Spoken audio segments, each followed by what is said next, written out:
Bonjour mesdames et messieurs, heureux de vous retrouver pour cette nouvelle édition dont voici les principaux faits. Le président Ismaël Omar Guelleh a condamné aujourd'hui avec force la tentative d'attentat contre le Premier ministre éthiopien, attentat qui s'est produit à la place Meskel à Addis Abeba. Et préparatifs des festivités de l'indépendance à Djibouti et notamment dans la région de Dikil. Et dans la région également, l'Organisation des Nations Unies redoute une crise humanitaire à Hodeïda au Yémen. Merci à vous de nous rejoindre sur Télé Djibouti. Nous venons d'apprendre il y a quelques instants qu'une explosion a tué plusieurs personnes et blessé plusieurs autres dans une explosion lors d'un meeting de soutien au Premier ministre à la place Meskel à Addis Abeba.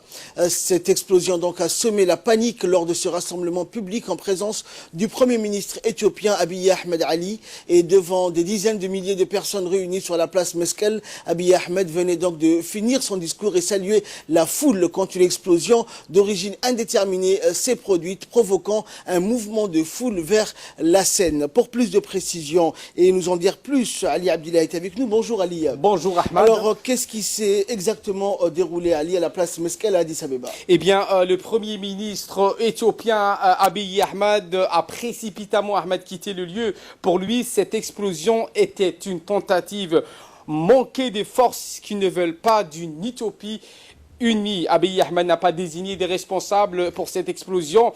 Il a ajouté que l'amour et tuer les autres est une défaite. Eh bien, en apprenant cette triste nouvelle, le chef de l'État, Ismaël Omar Guelleh, a tout de suite envoyé un message fort, un message de soutien à son homologue éthiopien Abiy Ahmed. Dans son message, le président Guelleh a indiqué, il a condamné avec force la tentative d'attentat contre le Premier ministre éthiopien. Le chef de l'État, Ismaël Omar Guelleh, a indiqué à la presse dans un communiqué que cette tentative d'attentat dirigée contre le Premier ministre Abiy Ahmed, alors que ce dernier venait de terminer ce samedi matin un meeting public sur la célèbre place Meskel d'Addis Abeba. Dans son communiqué, le président Ismaël Omar Guelleh a déclaré, je cite, « Nous condamnons avec la plus grande fermeté la tentative d'attentat dirigée contre la personne du Premier ministre Abiy Ahmed Ali. Cette tentative d'attentat a poursuivi le président Guelleh porte probablement la signature des groupuscules qui veulent s'opposer aux réformes audacieuses de développement et de renforcement de l'unité nationale initiées par le Premier ministre Abiy dès sa prise de fonction à la tête du gouvernement de la République démocratique et fédérale d'Éthiopie. » Enfin, le chef de l'État djiboutien a terminé son communiqué par un message de soutien au Premier ministre éthiopien Dr Abiy Ahmed et à la politique de réforme que ce dernier a engagée à la tête de son pays. Nous réaffirmons notre attachement à la stabilité de l'Éthiopie, partenaire stratégique pour le développement économique de la région, a conclu Ahmed, le président Guelleh. Merci Ali pour toutes ces précisions. La campagne Djibouti Ville Propre se poursuit dans la capitale. Une délégation aujourd'hui du comité exécutif du parti RPP dirigée par le secrétaire général Ilyas Moussa Dawali, accompagné par Gohar Hamadou, secrétaire national, Diri Hachi et Suleiman Dahir, était à Balbala pour le lancement de cette campagne destinée à fêter dignement le 41e anniversaire de l'indépendance. Lancé hier par le Premier ministre Abdelkader Kamil, également vice-président du parti à la place Mahmoud Harbi. La seconde journée du programme Djibouti Ville Propre s'est déroulée à Balbala et a vu la participation des leaders communautaires, dont la secrétaire générale de l'UNFD, Fatouma Moussa, du président de la commune de Balbala, Wabir Nour, et des présidents des annexes RPP de Balbala, dont la première femme présidente de l'annexe de Wahledaba, Mariam Ali, ainsi que de nombreux militants du parti RPP. Tous étaient réunis dans l'enthousiasme et participaient à cette action communautaire destinée à célébrer dignement la fête de l'indépendance. Les responsables ont pris la parole pour demander à l'ensemble de la population de participer à ces activités de propreté qui doivent être pérennisées à l'avenir pour garder une bonne image de la capitale. Désormais, les personnes responsables de la dégradation de l'environnement en versant les eaux usées sur la voie publique seront sanctionnées avec des amendes prévues par la justice djiboutienne. Et pour sa part, le secrétaire général du parti RPP, Ilyas Moussa Dawali, a demandé à ce que les actions de propreté doivent être donc poursuivi à l'avenir pour le bien-être des Djiboutiens vivant dans la capitale. Les Djiboutiens et Djiboutiennes doivent s'engager aux côtés des autorités pour garder une bonne image de la capitale, même après les festivités de l'indépendance, a-t-il indiqué. Et à l'instar donc de la capitale, la région de Diki, la région de l'Unité, est en plein préparatif donc pour célébrer avec face le 40e anniversaire de l'indépendance de Djibouti, survenu le 27 juin 1977. En effet, le préfet de la région, Mohamed Cheikh Hassan, a lancé les travaux de réhabilitation de la place de l'indépendance devant la préfecture où sera célébrée la fête de l'indépendance.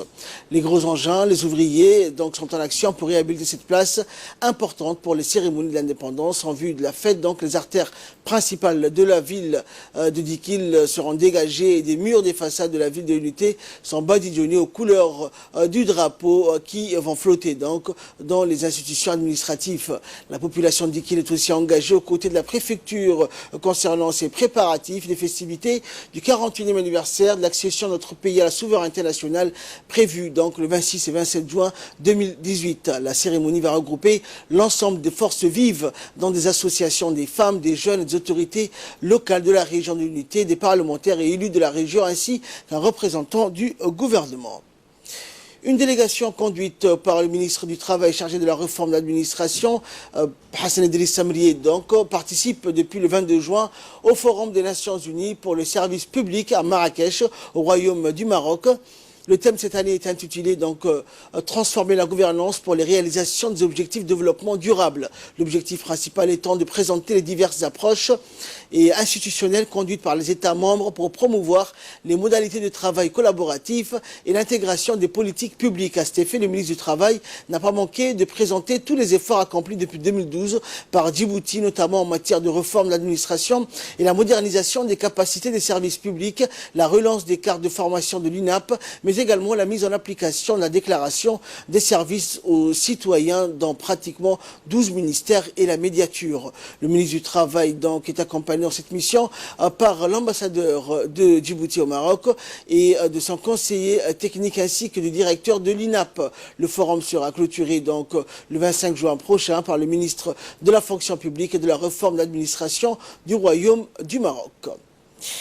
Dans l'actualité également, une réunion préparatoire et informationnelle de la deuxième édition de la foire commerciale internationale de Djibouti a eu lieu donc ce week-end dans l'enceinte de la Chambre de commerce de Djibouti. Cette deuxième foire donc est prévue du 3 au 10 décembre prochain. Après le discours d'ouverture du président de la Chambre de commerce, les techniciens et au cadre de l'Auguste Chambre ont expliqué aux opérateurs économiques, hommes d'affaires, chefs d'entreprise et représentants commerciaux nationaux et internationaux les différents modes d'inscription à cette foire internationale et commerciale de Djibouti. Rendez-vous incontournable de la Corne de l'Afrique. Il a été également évoqué lors de cette importante réunion l'objectif principal de cette foire d'exposition commerciale donc, qui est d'accroître le volume de transactions mais aussi de rapprocher les entreprises djiboutiennes de leurs partenaires internationaux.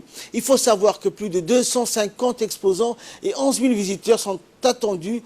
Plus de 3000 mètres carrés d'espace seront occupés sur l'esplanade du Palais du Peuple pour prendre part donc à la seconde édition de la foire internationale de Djibouti qui permettra aux participants d'avoir un accès exclusif à la fenêtre qui donne sur les opportunités d'investissement non seulement à Djibouti mais aussi dans une région en plein essor économique.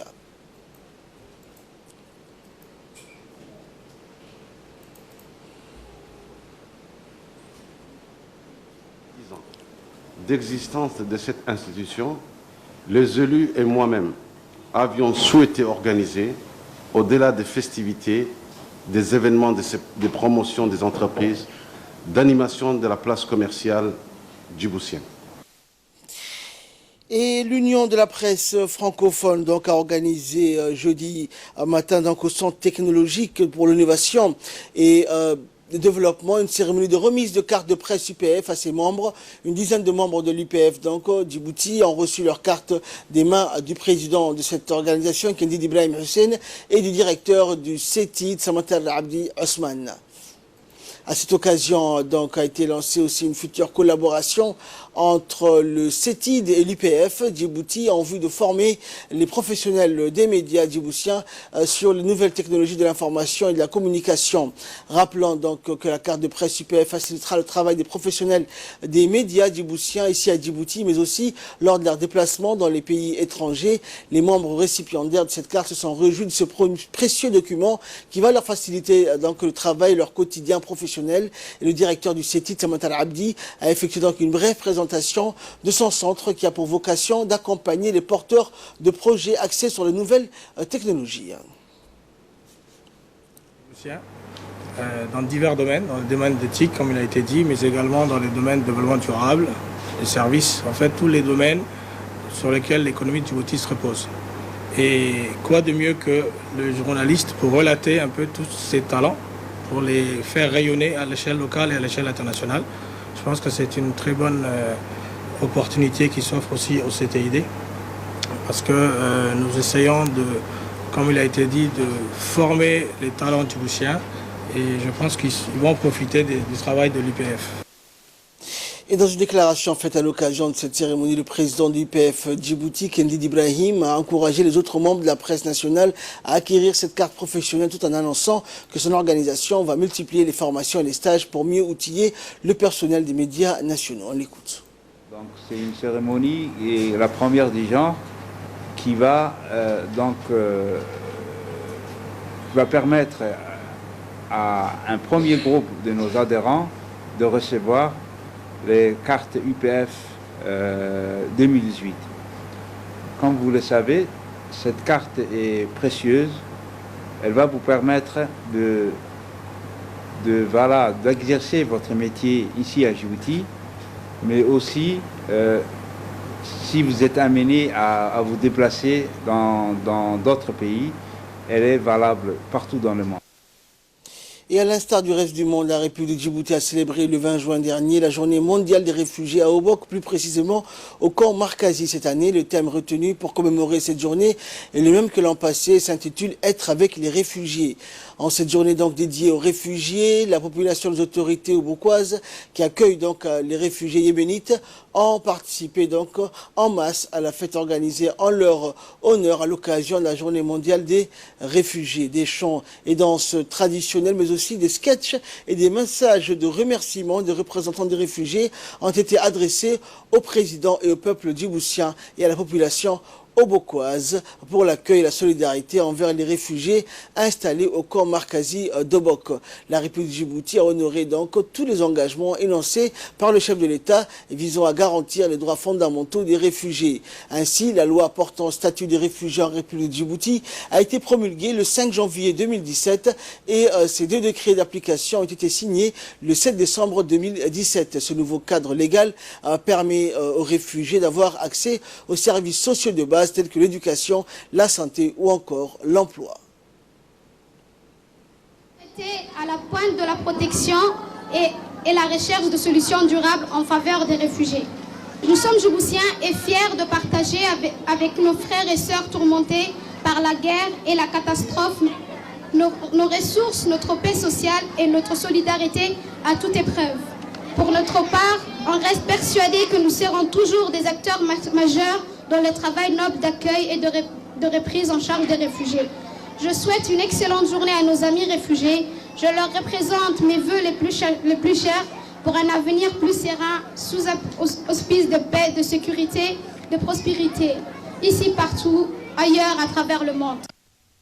Et dans son allocution, le haut-commissaire des Nations Unies pour les réfugiés tient à exprimer ses sincères remerciements aux autorités à tous les niveaux et la population locale donc pour l'accueil chaleureux des réfugiés sur le territoire de la République de Djibouti. Et le préfet de la région d'Obok, Hassan Dabelé, a affirmé que Djibouti, malgré sa petite taille, a toujours fait preuve d'une grande générosité et n'a cessé de témoigner une compassion à des milliers de réfugiés en quête de la sécurité et de la paix depuis l'indépendance et actuellement avec les réfugiés en provenance du Yémen installés au camp Markazi d'Obok. On l'écoute. Chaque enfant, à chaque femme et à chaque homme réfugié, nous voulons vous dire que nous sommes avec vous et que nous admirons la force et la résilience dont vous faites preuve malgré les ressources limitées. Aujourd'hui, Le monde entier se tourne vers vous pour apprécier votre courage et vous exhorter à la persévérance pour la construction d'un avenir meilleur. Enfin, j'ai l'honneur de saisir cette occasion pour transmettre au nom du Haut-Commissaire des Nations Unies pour les réfugiés, M. Filippo Grandi, l'expression de notre plus profonde gratitude et reconnaissance au président de la République de Djibouti, son Excellence M.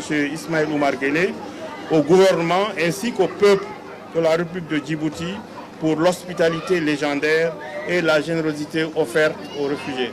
Cette journée dédiée aux millions de réfugiés dans le monde, fuyant la guerre, les violences et la terreur, est célébrée aujourd'hui comme ici à travers le monde.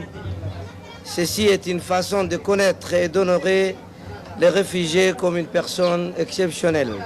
Pour rappel, le camp de Markazi est installé depuis 2015 suite à l'arrivée des réfugiés yéménites sur notre sol et depuis le gouvernement djiboutien et le système des Nations Unies, chapeauté par les HR, travaillent en étroite collaboration pour mener à bien leur mission et pour satisfaire les besoins urgents à ces personnes déplacées. Enfin, pour clore l'actualité nationale, direction Tadjoura, où l'état d'avancement du plus grand investissement privé de construction intitulé Gadile Palm Beach se poursuit dans notre pays. Donc, satisfait pour les régions, les autorités de Tadjoura et son promoteur. Le complexe se trouve au bord de la mer. Les constructions sont visibles et dressent majestueusement sur tout le long de l'ancien aéroport de Tadjoura à l'embouchure de l'ouest de Marsaki. Ce nouveau complexe Gadile Palm Beach va changer considérablement la physionomie de la ville blanche qui s'élargit vers le mausolée de Cheikh Mohammed à l'est. Ce projet immobilier est porté par un homme d'affaires natif de la ville blanche, Burhan Mohammed Gadile. Les projets immobiliers qu'il a lancé à Tadjoura est un concept novateur sous la dénomination de Gadile Palm Beach avec la construction de 30 villas, duplex de moyen standing, 60 appartements et un hôtel 3 étoiles d'une 50aine de chambres. Le complexe comprend également un centre commercial, une corniche de 800 mètres et une jetée d'accostage blanche. Le préfet de la région de Tadjoura, Abdelmalik Mohamed Banouta, le président du conseil régional, encourage cette initiative réalisée et portée par un homme d'affaires natif de la ville blanche, M. Burhan Mohamed Ali Gadile. Lui ont tous fait part de leur grande satisfaction, l'ont assuré de leur soutien total. L'homme d'affaires de la ville blanche a assuré ces dernières années de prendre en considération leurs préoccupations et s'est engagé à poursuivre ses efforts dans le sens de l'intérêt général pour la région de Tadjoura. Et de là, nous passons à l'actualité à travers le monde avec Fardous Hussein. Bonjour Fardous. Bonjour Alain. Alors au Yémen, le port de Hodeïda et la situation humanitaire est catastrophique. Et oui Ahmed, alors que les combats et les raids aériens se poursuivent autour de Hodeïda, les hôpitaux ont de plus en plus de difficultés à affronter la situation, les médicaments manquent, la coordination humanitaire de l'ONU sur place, l'Isgrande craint une épidémie, l'aide humanitaire est aussi, elle aussi, empêchée d'arriver alors que le pays empêché d'arriver alors que dépend 90% des importations pour sa nourriture, 70% d'entre elles passant par cette ville portuaire de l'ouest du pays, située sur les rives de la mer Rouge. Les forces gouvernementales ont engagé le 13 mai 2018 une offensive dans la province contre les rebelles Houthis. Leur objectif est de retrouver le contrôle de cette ville stratégique de 600 000 habitants. Et migrants à présent, après l'Italie, de Malte, refuse l'accostage d'un navire transportant des migrants. Et oui, Ahmed, à l'approche d'un mini-sommet européen sur la politique migratoire, l'Italie et Malte ont refusé d'accueillir le navire d'une ONG, de 200 migrants en Méditerranée, la dernière qui avait permis la semaine dernière, l'Aquarius avait été contraint de rallier l'Espagne après le refus de l'Italie et de Malte d'ouvrir leur port aux 630 migrants qu'ils transportaient. Les autorités espagnoles ont annoncé qu'ils étaient en contact avec Malte au sujet de Lifeline et avaient offert leur aide si une aide humanitaire s'avère nécessaire dans les heures qui viennent, selon toujours le porte-parole du gouvernement. Et nous allons terminer en sport, Fardous. Le Brésil, le quadruple champion du monde de football, a souffert devant le Costa Rica, mais a fini par l'éliminer. Et oui, Ahmed, le Brésil qui avait souffert, mais gagné et éliminé le Costa Rica 2-0. C'était hier à Saint-Pétersbourg lors de son deuxième match de la Coupe du Monde. À la fin du temps réglementaire, le score était toujours nul. Les Vierges, grâce à un gros Navas, dans le but de Costa Rica. Et ont sympathiquement donc repoussé les assauts de la Salcedo et ne sont pas parfois montés donc dangereusement. Il faut attendre la 91 minutes pour voir le Brésil ouvrir le score sur une frappe à bout portant. Déjà, le buteur contre la Suisse a décalé par Gabriel Jesus. Le joueur de Barcelone tire de la pointe des pieds entre les jambes de Navas repéré lors du dernier mondial. Et dans la foulée, Neymar conclut une contre-attaque pour libérer le Brésil qui avait donc accroché lors du premier match contre la Suisse un but partout grâce à un doublé donc d'Ahmed Moussa. Le Nigeria donc autre match a réussi contre l'Islande 2-0, l'exploit de relancer à la fois l'Afrique et l'Argentine à la Coupe du Monde vendredi donc promettant donc une dernière journée en feu. Donc la dernière, la Croatie a été qualifiée après avoir corrigé la bande de Lionel Messi 3-0. Merci Ferdouz pour toutes ces explications. C'est la fin de cette édition. Merci à vous de nous avoir suivis.